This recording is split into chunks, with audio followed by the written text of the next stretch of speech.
This is the iPhone 13 Pro Max, and it came out around 5 years ago, but it still looks absolutely stunning. Today, it's going to face off against the Galaxy S26 Ultra. 5 years later, this phone has been out basically. It's close to there. We're about 4.8 months, so basically 5. Let's go ahead and start the boot up in 3, 2, go, and see which one can get there first. Now, I wanted to see how this would be like for somebody who's like, I got the 13 Pro Max. I'm liking what Samsung's been doing. It's time to maybe consider going over to the S26 Ultra. Let's see how much of a performance increase you're going to get if you make that change. Galaxy S26 Ultra turns on 5 seconds or so faster, so maybe 3 to 5. So pretty good amount, and you see the Apple logo was on first, but it still couldn't keep up there. Also, if you do want to see the 17 Pro Max versus a 13 Pro Max, be sure to hit that subscribe button so you don't miss that upcoming video. We're going to give this boot up to the Galaxy S26 Ultra. So when it comes to unlocking these phones, both of them are relatively quick. The iPhone 13 Pro Max already had the same type of technology that even the current iPhone 17 Pro Max has in Face ID, second generation. They never really upgraded from there, so it's basically just been a change to Dynamic Island, but same tech. So that's still exactly the same performance as you're going to find on the newer iPhones. But the S26 Ultra, you actually can unlock this thing faster by just looking at the screen. You can set it up in the face unlock settings to bypass that lock screen. You'll notice though that on Samsung, those animations fly in at you. When you go into iOS, it kind of flies away from you. That looks a little bit more natural to me, but unlocking the phones is going to go to the S26 Ultra simply because you can unlock this without even having the screen on. But I still would prefer to have a fingerprint scanner on both of these phones. Neither of them have it. That's just my personal take, at least as an option. Now, navigating the general user interface, we are on iOS 26.5. We do have about 6 gigs of RAM in the A15. You've seen on that initial swipe over to app library, it was a little bit slow there. That typically happens when first booting up on both Apple and Samsung. But swiping through, one of the things that has kept this phone just kind of feeling like a modern device still, even though it's older, is simply the 120 hertz display. Also, having the 6 gigs of RAM has given it enough headroom to not start chopping too much. Having 4 gigabytes of RAM, maybe, and a 60 hertz display with a 100% made this not feel as good. So definitely you can see kind of swiping through just general navigation, daily tasks.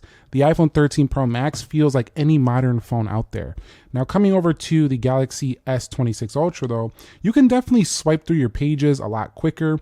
I do think that the phone tends to feel a lot snappier in that respect. And this is coming down to the upgrades Samsung has been making with One UI over the years. They have definitely been improving animation speed, and it's one of the snappier ones out there. And having this custom for Galaxy Snapdragon chip, this thing also launches apps incredibly fast, and daily tasks are basically nothing to this phone. So this is really good. This also has twice the RAM, 12 gigabytes, and we're running Android 16. Let's go ahead and get into the app test now. All right, guys, so everything is closed out for both phones. Let's go ahead and get started with Calendar. And faster on the Galaxy S26 Ultra. You can see swiping out, they now have kind of like the same animation. Faster to launch there on the S26 Ultra. Swiping out. Let's go into Calculator. Once again, quicker on the S26 Ultra. We'll go into both their respective app stores. Faster to load there on the iPhone. As we scroll through though, you can see that the S26 Ultra getting stuff loaded up faster. So if you are kind of like flying through trying to find a category or something, you might see like a little bit of a blink for just a second as the content appears. Not so much on a newer phone. As you scroll down and scroll through, the content generally loads quicker. Let's swipe up out of there. And we'll go into the next app. I had to make a quick cut. The apps were slightly off a bit there, but let's go ahead and head into ChatGPT.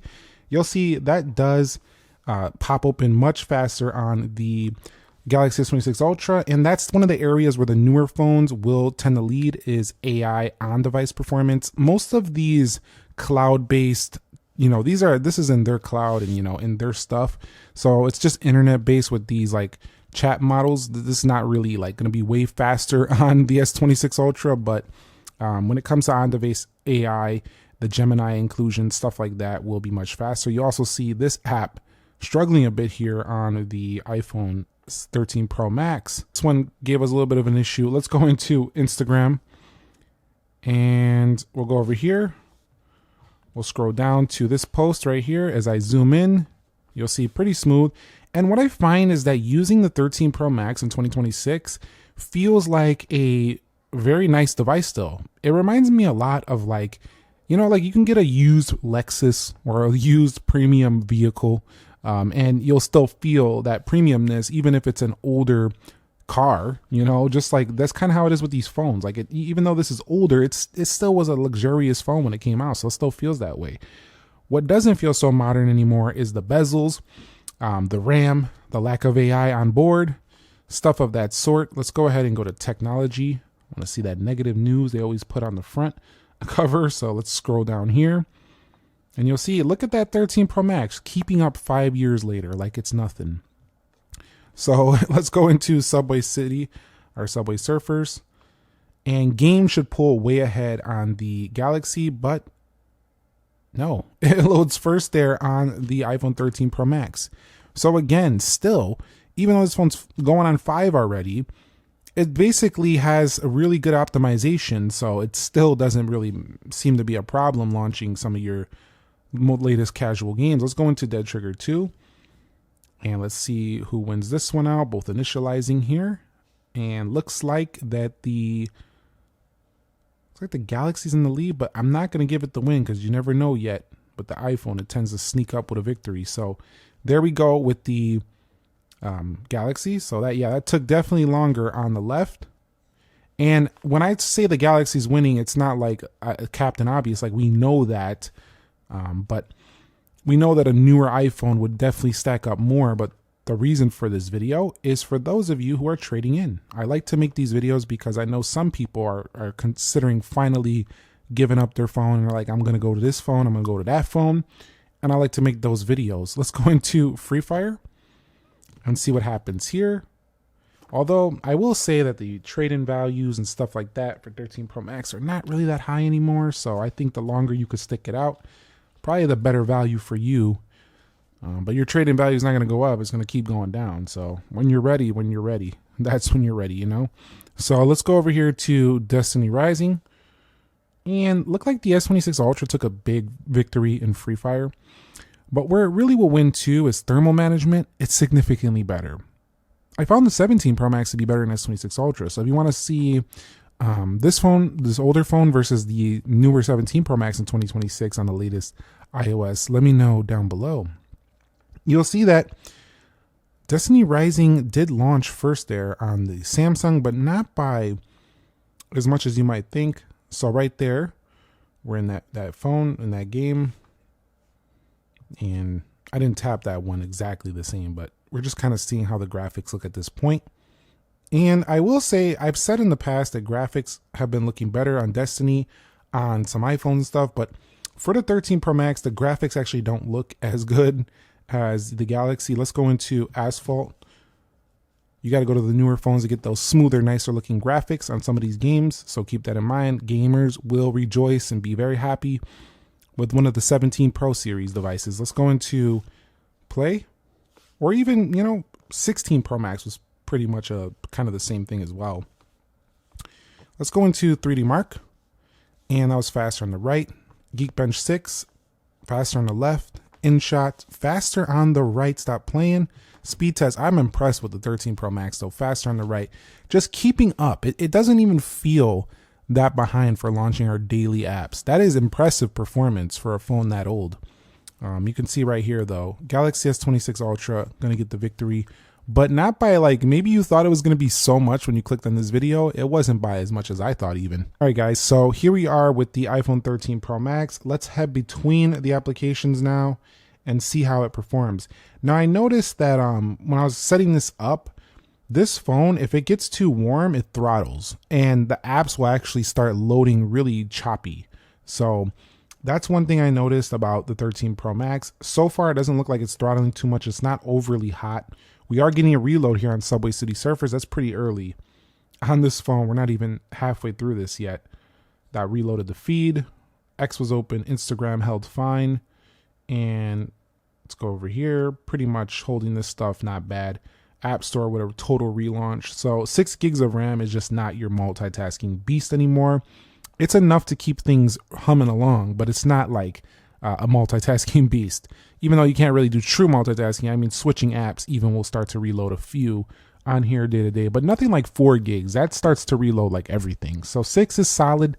8 would have been better, but they went to 8 eventually on the ones after the 14 Pro Max, iPhone 15 Pro Max. So let's go ahead and see how the 12 gig of RAM over here does. And immediately I can feel, I don't know if the video picks it up, but immediately I can feel the transitions between applications. Feels a lot smoother. So if you do decide to do this upgrade, trade in your 13 Pro Max or whatever, you are going to be happy with the Samsung's animations. You're going to say, wow, this I didn't think a Samsung could feel smoother than an iPhone. And you'd be wrong. It does. So let's go ahead and hit Gemini, ChatGPT, and nothing. Look at this. So much better than 13 Pro Max. So overall, this phone is the multitasking champ. Also, it does real proper split screen multitasking.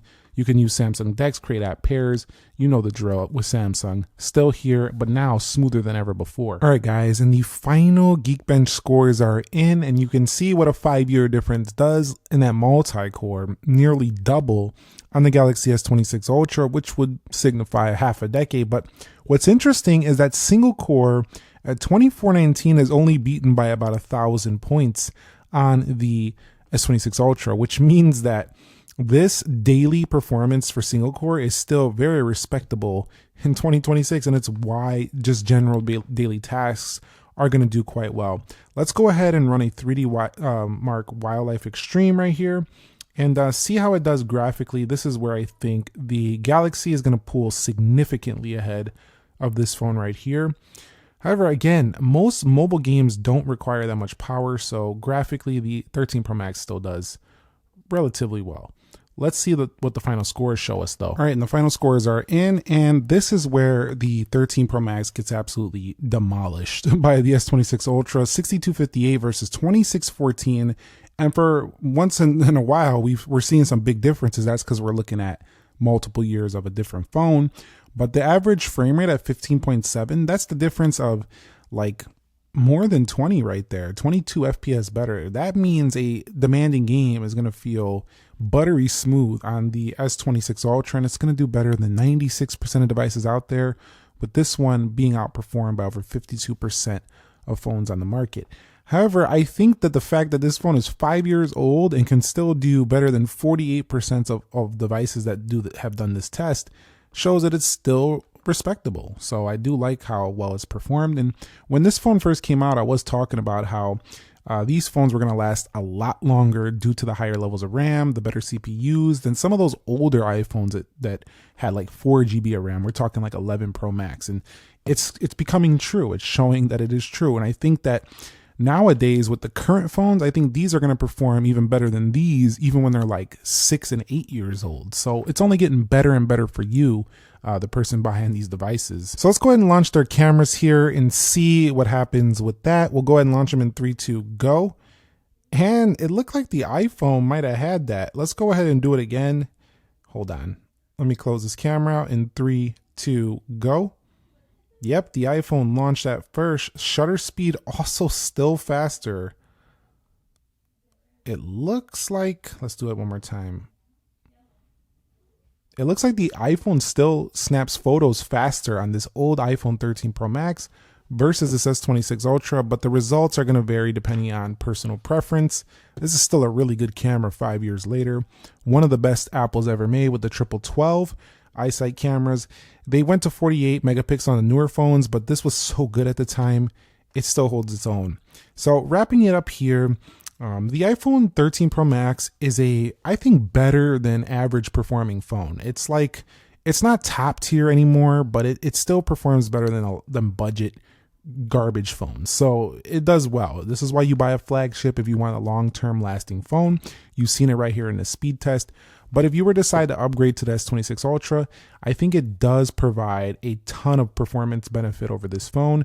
And I do think that you'll be very happy with that portion of it. You might not love the software and you might decide to go with the 17 Pro Max, but I have other videos comparing this and the 17 Pro Max, so you might want to check those out. And if you enjoyed this speed test, you might enjoy this one as well. Thumbs up if you enjoyed the video. I'll catch you on the next episode. Nick here. Be sure to be well, and peace.